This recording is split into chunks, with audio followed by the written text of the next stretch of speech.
As he was just laying out there, this area around this time, one of the most congested parts of Midtown. So that is certainly going to cause a little bit more backup.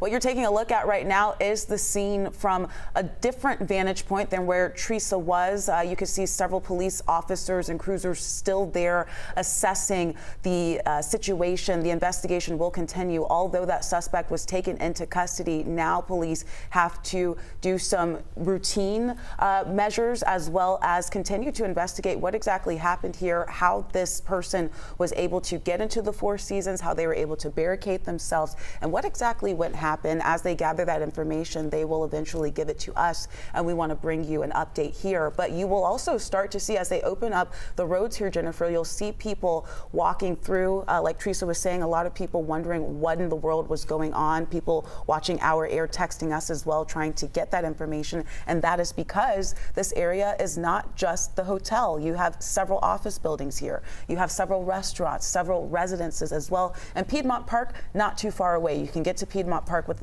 about a 10-minute walk from where this took place as well. So you're going to continue to see a lot of people, as we see. I believe this is another police cruiser leaving that scene, but that crime scene tape is still up, Jennifer. And again, this is where we anticipate that news conference from Atlanta Police will take place. So we'll continue to monitor this particular vantage point and bring you that as soon as it begins. Right now, we want to get back to 11 Alive's Caitlin Ross. She has been speaking with some people who were witnesses and has a very unique perspective for us this evening. Caitlin?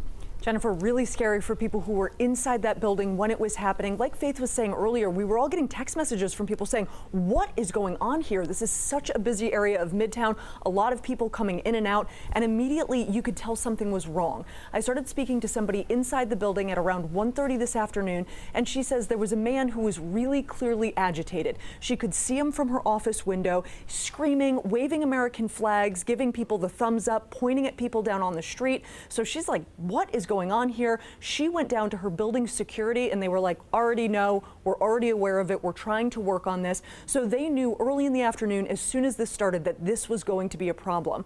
But then she says after she went back to her office, that's when she started hearing the shots firing. She immediately got an alert from her building security saying everyone needs to shelter in place right now. No one's allowed to leave.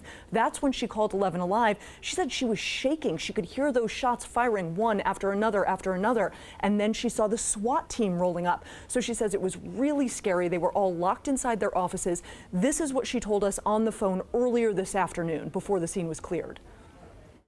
And then I went out on my balcony, I see him, and he's wearing a gas mask and holding the flags.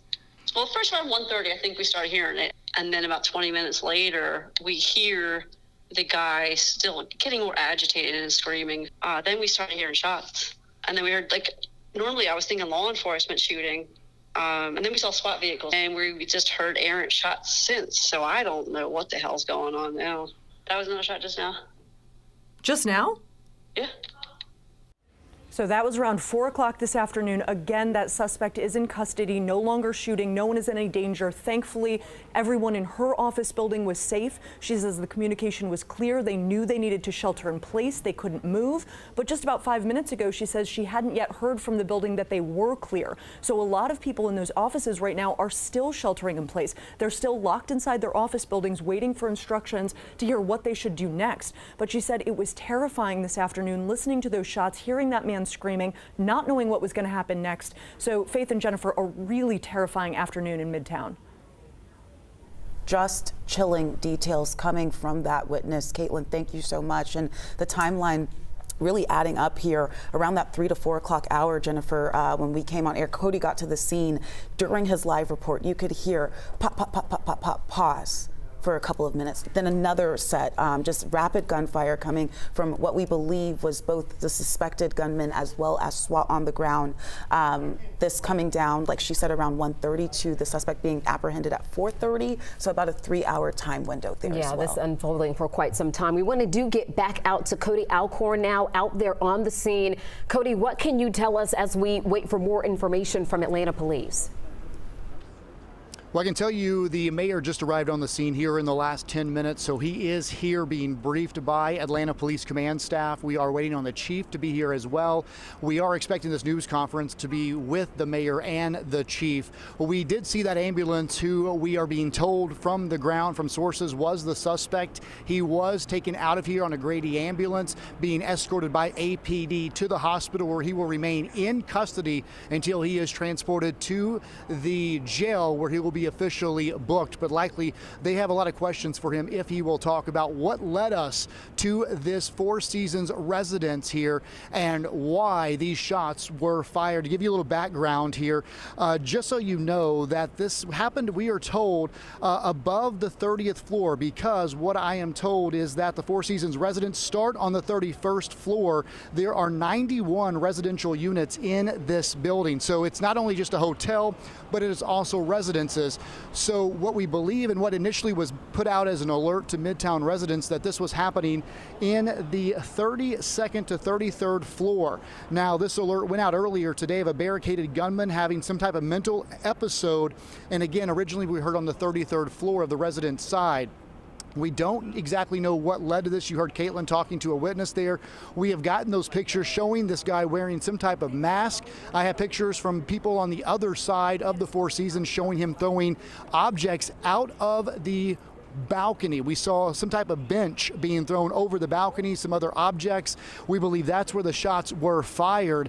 And what we don't know exactly, though, is what led up to all of this. We're working to get video of the actual takedown. A witness who was working on the 25th floor from an adjacent building said they saw SWAT go in. They were wearing green uniforms, they described them as, and they said that the suspect basically went with no resistance at that point, which makes us believe that he likely ran out of ammo or just gave up, knowing he was surrounded. When I got down here just before 4 o'clock, I saw a sniper entering the building at 22 squared over here, going up to the 30th floor to try to counter this suspect. But I'll tell you, from being here, it's the closest I have been to a shootout of this type since I've been in this field for nearly 19 years, especially coming overhead where we could not see what was going. When I got here, to put it in perspective, this was just a standoff. But within 10 minutes of arriving here, right in front of 1180 Peachtree on 14th Street at Crescent Avenue, I heard those shots, and APD told us to get behind a wall.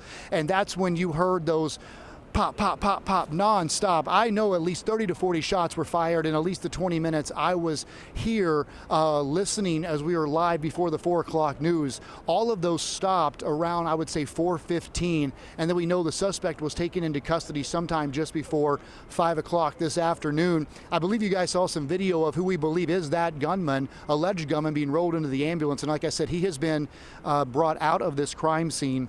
We also saw a second ambulance leaving here, being followed by a truck, which we believe was a SWAT truck. I heard Ron saying it appeared maybe one of the SWAT officers suffered some type of injury. So hopefully during this news conference, we'll get an update on this suspect, also on if any officers were severely injured, and of course, were there any other victims that led up to this, and what in the world led this man to carry all of this out here in Midtown on the 30th floor of the Four Seasons. So we are expecting this news conference to start maybe in the next 10 or 15 minutes. Of course, we're at the mercy of APD. The mayor getting a briefing right now. I can now tell you the chief is on scene, so him and the mayor are together. We expect them to walk over here, so I'm going to jump off of here, get the mic on the podium, and we should be having a news conference with an update here, I would imagine, before 5:30. All right, Cody, we will let you go ahead and get situated so we can hopefully get some new information and the latest details from Atlanta police.